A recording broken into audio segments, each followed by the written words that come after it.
Қожайып Алғожаны сыртынан соттайды, ол түрмеде отыр.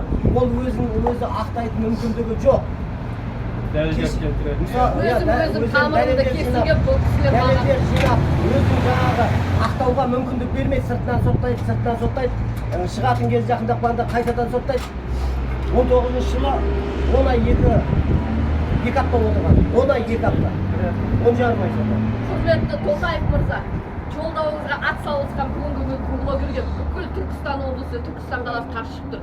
Мамандандырылған соттың судьясы Отаубаеваның шығарылған шешімімен келіспегендіктен өзіме қол жұмсадым. Бұлар мені қол жұмсауға мәжбүрлеп отыр.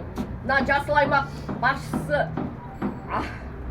Абдуалиев Қайраттың, мына Жасыл аймақтың басшысы директоры Құлахметов Абдуматалевтің мені осындай өзіме қол жұмсауға, осындай әрекетке мені итермелеп отыр. Судья Отаубаева, Абдуалиев Қайрат, Құлахметов Абдуматалев, осы үшеуінің кесірінен мен өзіме қол жұмсап отырмын. Құрметті президент, жолдауыңызға сағат 6 болды.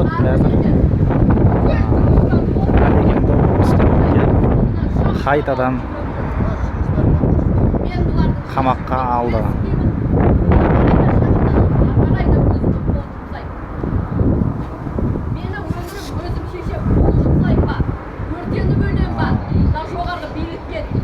Судьяның шешімі шыққаннан кейін іште өз-өзіне қол жұмсаған.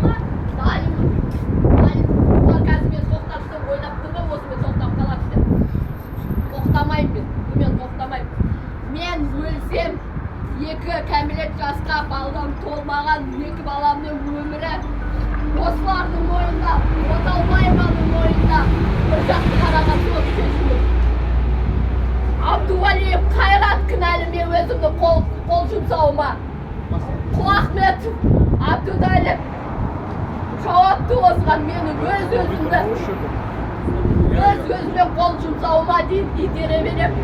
Әкелген осы кісілер жауапты. Мен өлсем, осы кісілер мені осындай нәрсеге итерелеп отыр. Әділетсізна Түркістан облысының құзырлы органдары. Прокуратураға да жіберіп жатыр. Сот басталмай тұрып жердің сағаты 11-ден бастап қолдады. 11-ден бастап бұлар міне шешімдері. 3 адамды кіргізіп. Алғожайып қатысқан жоқ сотқа. Қатыспайын деп бас тартып жатыр. Ол аяқта кесіліп жатыр. Бірақ бұлар онда еш нәрсеге әкімшілік құқық. Қылмыс емес, қылмыстық кодекс жоқ бұл жерде. Бұның барлығын еще Түркістан полиция басқармасына сап қойды. Әкеле ме? Әкелгісі келсе әкеледі бұлар. Әкелгісі келмесе тағы да Приозерскіге қалады. Ей, Отаубаева, мемлекетке пайдаңызды келтіріп, штраф салмадыңыз ба ең болмаса? 30 күн оны қамағанда мемлекеттің қаржысын Балғожаевқа жұмсатып, бір түрмеде жатқан адамға күндігіне қанша ақша бөлінеді?